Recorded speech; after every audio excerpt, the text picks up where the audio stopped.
May ganito din ba kayo sa laptop nyo? Tara, alisin natin.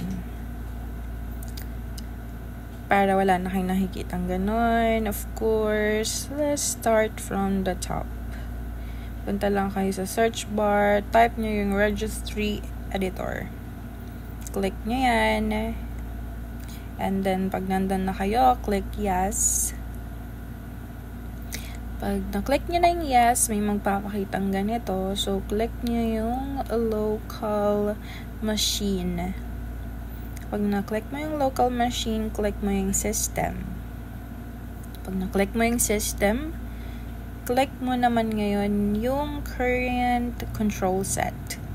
And then, after current local services, and then, after services, punta kayo dun sa pinakababa, dun sa may letter S. Pag nandun na kayo na part, mag-slow down na kayo at makikita nyo yung SVC. So, ayan yung hahanapin mo. Click mo yan. Pag na-click mo yan, lalabas to. And then, meron dyan start. So, yung start na yan, right-click mo. May lalabas na modify. Kiklik mo yung modify. Pag na-click mo yung modify, may lalabas dyan na number, and then you just need to change that to 4. Okay? Click 4, and then hit OK. Pag nagawa mo yan lahat, restart mo yung computer mo or yung laptop mo.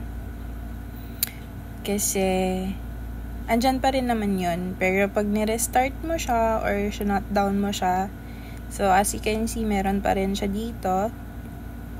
Restart ko lang muna yung laptop ko para mag-reflect yung changes. So, restarting and welcome. Voila! Wala na siya. Wala na talaga siya. So, yun lang. Salamat!